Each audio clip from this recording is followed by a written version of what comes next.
Good evening, everyone. A very warm welcome to all of you. My name is Ashish Patil and I am Head Equity Products at Bandhan Mutual Fund. It is my privilege to host today's session. We are pleased to have with us today Mr. Manish Gunwani, who is CIO Equities at Bandhan Mutual Fund. He brings rich fund management experience and an excellent track record of wealth creation for investors. Over the course of this call, he will be sharing views on the equity market outlook. Please note that at this moment, all participants are in a listen only mode. Do note that this conference is recorded. There will be a Q&A segment towards the end, during which you can ask questions by using the chat function. Please note that mutual funds are subject to market risk. Read all scheme related documents carefully. Sharing, forwarding, circulating, or otherwise making available to anyone is strictly prohibited. Without further delay, I would now like to invite Mr. Manish Gunwani to take the session forward. Over to you, sir. Hi, thanks. Thanks for your time, everyone. Ashish, is this presentation visible? Yes, it's visible. Sure. So I'll take about 20-25 minutes giving out the outlook and then we can do the Q&A. Look, basically, clearly after correction we've seen this calendar year, and obviously the fact that the market has been consolidating over the last 18 months, I don't think valuation anymore is a concern, and discipline to asset allocation, we should be positive on equities as valuations have corrected. So I'm going to spend some more time on what are the themes and what is the macro construct of the portfolio, what big trends we are seeing, and how are we thinking about those trends.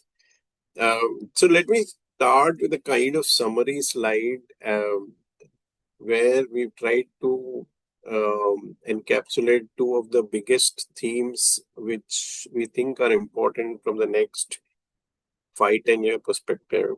So the thing is,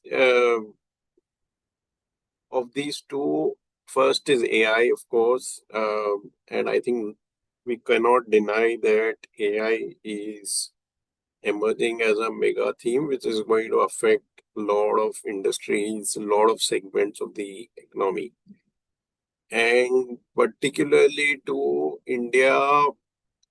And honestly, obviously, for India at this point, AI seems to be a challenge more than an opportunity, in the sense that a lot of the countries which have AI stocks, whether it's US, Korea, Taiwan, China, they are attracting a lot of capital, which at this point, India does not have a big play in this theme. Obviously, we can hope that as AI moves from infrastructure to applications, typically India plays much bigger role in applying the technology rather than creating the infrastructure, just like with cloud, etc. Uh, we may obviously get to play a bit more on this theme. But the challenge also is the fact that at a pure economy level, there seems to be a school of thought that AI will disrupt a lot of services jobs, and that is obviously important for India because our biggest export is services, which includes IT, but obviously a lot of these global captive centers as well. So, on one axis, if you put the effect of AI on services jobs, so what we mean is that if it is very high, then it is negative for the Indian economy. It probably will be negative for Indian cyclical sectors like banking and consumption sectors, whether it's FMCG or autos or retailing, etc. And clearly, it will be negative for IT services, which is the most directly impacted sector. If the impact is less, obviously these sectors will continue to do well. And if you see, most of the large cap index has retail lending, which is private banks, consumption, and IT as the big sectors. So the large cap index will continue to do well if AI does not disrupt the services job, the IT services, and global captive centers, which is the biggest export sector we have. The other big mega theme is this Cold War, the new Cold War between China and US, of which this Iran war we think is a part of this. Clearly, we are seeing that China is emerging as a potential rival for US. So we can say that for last 2-3 decades, we've been living in what is called a unipolar world where there was one superpower. And obviously, China's been emerging for last 10 years, but clearly now the emergence is reaching a stage where the friction between the two seems to be going higher and higher. And while there will not be any clear winner at at any point of time in the near future, um, some part of the investment thought process has to be around whether China will continue to do well in spite of US taking some actions against it, whether it is tariffs or Venezuela or the attempt at what we think is basically controlling oil in Iran as well. If China continues to do well, then we will see the yuan appreciate also, we feel.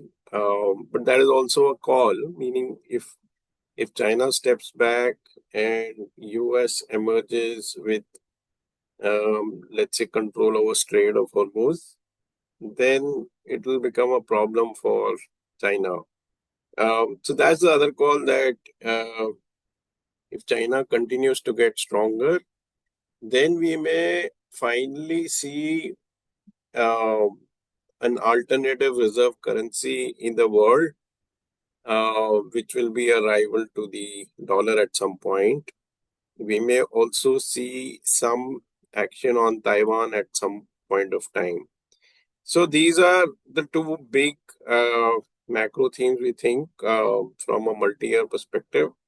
Now, the polar opposite of the current index would be if AI does disrupt services jobs and if China continues to emerge and yuan becomes stronger, then we will see the new sectors emerge as larger and larger part of the index, which is manufacturing, commodities, utilities, and global capex.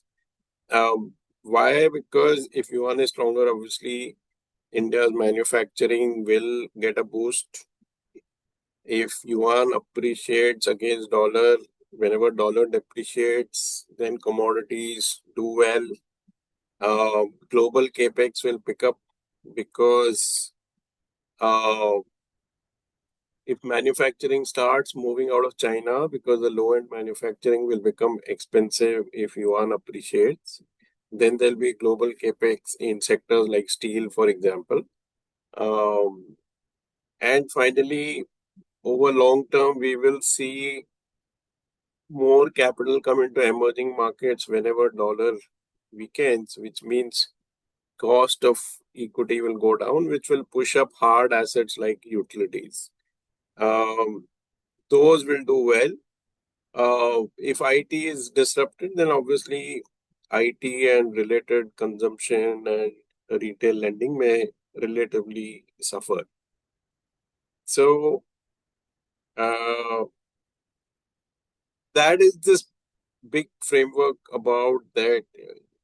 If these two themes, the way they play out, is going to obviously impact what sectors we like. In general, we think, while this is a spectrum, it's not like suddenly things will change from one side to the other. But we do think that there are a lot of opportunities in these new themes. and particularly in the small cap space, obviously, because a lot of the new theme stocks are not very uh, high in market cap. So we therefore, as we've kind of always said, there are lot more opportunities in small cap given the massive changes that are happening in the global economy and the domestic economy. Um, so if you think about this United States versus China dimension, both have different strengths. US obviously leads in chips like NVIDIA, the AI chips, aviation, that is both military aircraft and commercial aircraft, like Boeing, for example, and software, because traditionally, right from Microsoft to various kinds of software development, they were the leaders. Software, I think China more or less caught up, like search engine, etc. But still, US has a bit of edge on software as well. US, the challenge is the government debt. Um, so there's always a fear that if oil goes up, then it may push government yields up, which will make debt servicing a challenge, which is why they keep, I think one of the constraints on them pushing on Iran is the fact that they don't want oil price to go up too much. Um, so that's why there's been a kind of stop and start attempt to control the oil in Iran. And obviously, I think US is trying to control oil, which is what China doesn't have. And they did control Venezuela quite easily. And that is where we think this war's basic motivation is to control the oil supplies to China.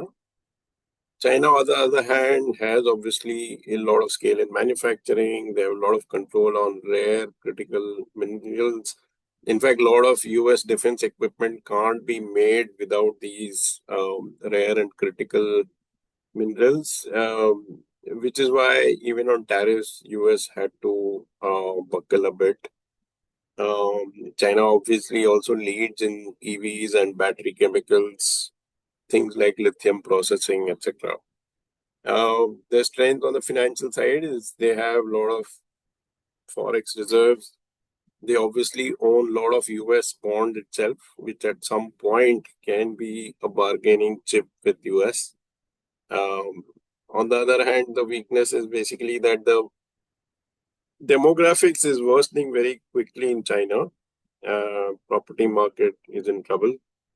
And obviously, in a centralized economy, there is always more social tension than in a democracy. So these are the kind of broad um, strengths and weaknesses both have. And as I said, our view is this war in Iran is kind of proxy war between US and China. And the cost for US to leave Iran is quite high in the sense that uh, it basically will mean that they will lose a lot of perception as a superpower versus China, which may push a lot of countries to look towards China as the equivalent superpower as much as US. So there is obviously a lot at stake here. Uh, I think for the global economy, it is super important that the Strait of Hormuz has to open next 3-4 weeks. A lot of the supplies right now are being met by inventory, but obviously that will run off. And there are multiple levels of supply chain issues. Oil and gas, obviously the most direct one, but also fertilizer. The more the shutdown persists, we will see globally shortages in fertilizer, which in turn could lead to higher food inflation because productivity of agriculture will come down. Then there's sulfur, which is used for mining. So copper, particularly, uses sulfur for the mining of copper, which is in turn very important for the data center capex, etc., the power capex. We have helium, which is used in semiconductors. And finally, shipping and container logistics obviously are facing huge issues as well. So there are multiple issues that will happen if this Strait of Hormuz remains closed. And as time goes by, as inventories get depleted, a lot of these issues will start coming up. So I think it's generally believed that around one more month is where maybe the global economy will start to get really affected. Obviously, it's not again one single point of time. Every day that the Strait of Hormuz doesn't open will start affecting some supply chain or the other. But things can get uh, pretty challenging, I would say, maybe in 3 to 4 weeks. On the AI side, again, it is a very subjective debate. Clearly, there will be effect on jobs. Now, the big debate is whether Indian engineers, software engineers, and people with other skill sets will be able to adapt. And if the demand for AI related applications and services is more than what productivity gives, which will lead to less manpower effort, that net effect is what we have to worry about. Um there are people who are uh, more on the high tech side, like Vinod Khosla, who believe that a lot of the IT services and BPO jobs will get killed. And there are obviously other people like Nandan Nilekani who believe it's just like Y2K or cloud or client server computing, where every time there's been a change in the way IT works, the number of jobs has actually gone up rather than gone down after some period of disruption. And AI is similar, is what some people believe. Now, our view is that it probably is a bigger disruption than the past. Whether it was mainframe switching to client server or client server switching to web switching to cloud, these transitions uh, have been of a particular type, but AI obviously is much, much bigger, it looks like. Um, and therefore, uh, it could pose a bigger challenge to Indian economy versus the other technological shifts that have happened. But again, it's very difficult to be precise in terms of how fast it will start affecting our services exports. But clearly, there will likely be some impact in the next, if not next 1 year, but on a, let's say, 1 year to 3 year time frame, it does look like there'll be some impact. Uh, just moving to some other issues, as I said, we as an asset class, I think equity is attractive. One of the reasons why we think is attractive is we do think globally liquidity will be quite healthy. And this is something we've talked about, that the government debt levels are so high that most governments will have no option but to, in a way, print money. That is, they will try to keep interest rates low, and the central banks will keep buying government bonds. Um, this has happened in Japan over the last 2 decades. It slowly is happening to Europe. It will happen in US as well. Um, and that liquidity essentially will uh, support all risk assets. Obviously, not everything will work at any point of time, but between gold, real estate, foreign equities, Europe equities, Indian equities, US equities, something will work more at any point of time. Um, so we do think that emerging markets in general have done well last 1.5, 2 years. Um, and at some point, if the AI theme start getting exhausted, we should see India come back on investors, foreign investors roadmap as well. Near term, obviously, rupee is under a lot of stress. Initially, it was just capital account. Till this war happened, obviously, our current account was quite strong. Uh, and that time, it was more that a lot of other emerging markets were cheaper and they had higher growth because of this AI theme. But recently, obviously, with this war, even our current account has been under stress. Uh, so going forward, what can help the rupee? One is obviously if the war stops or due to some reason, the dollar itself starts weakening. Recently, dollar has been strong purely as a risk-off move because of the war. Two is I think our gold and silver imports have shot up partly because of this investment buying, which is driven by the prices going higher. Um, and gold and silver obviously are imported, so that creates a drain on our forex. Hopefully, now that gold and silver prices have pulled down, the the in outflows due to this should start reducing. But yeah, the biggest delta I think will come if the AI stocks like Samsung, SK Hynix, TSMC, Baidu, Alibaba, especially in the emerging markets, the US AI stocks have actually got exhausted, looks like, because if you see Nvidia and others, they've not done much on a 3-6 month basis. But the Asian AI stocks seem to be doing well. And that is obviously pulling away a lot of capital from India.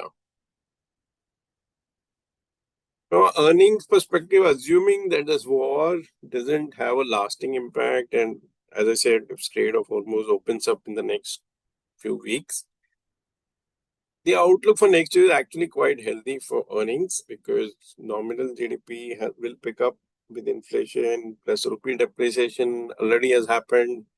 Rupee depreciation generally has a positive impact. Almost 35-40% of Nifty 100 gets aided by rupee falling versus dollar. And global growth has been quite resilient. Of course, we don't know how much effect the last few weeks of war will have, but before that, we did see a phase where global growth was very resilient. The capex driven by defense and AI data center was very strong, and even today, as of now, the high frequency data for the global economy is quite resilient, and that helps Indian earnings as well because a lot of these sectors in India are also globally linked, whether it's commodities, IT, pharma, etc. So overall, earnings growth at this point doesn't look like to be an issue. But of course, as I said, if the whole, if oil prices remain elevated, availability of fertilizer, sulfur, helium, etc., starts impacting the global economy, then obviously we will see a slowdown. So, to summarize, right now, obviously, a lot of the near-term market direction is dependent on the war. Um, but underlying a lot of things have improved for India, primarily valuations, whether it's absolute or relative to gold or relative to other emerging markets. Nominal GDP will pick up, and Indian rupee has underperformed on a 18-month basis. Virtually every other currency has done better than the Indian rupee. So a lot of the pain is already in the prices. Overall, we think that the new themes which can come up if based on the AI and China US dynamic are better risk reward. So while our portfolios are balanced, but we think that a lot of these themes like manufacturing, global capex, utilities, etc., will do better than some of the sectors with very large weights like IT and retail banking and consumption. So that's the summary of our view. Mutual fund investments are subject to market risks. Read all scheme-related documents carefully.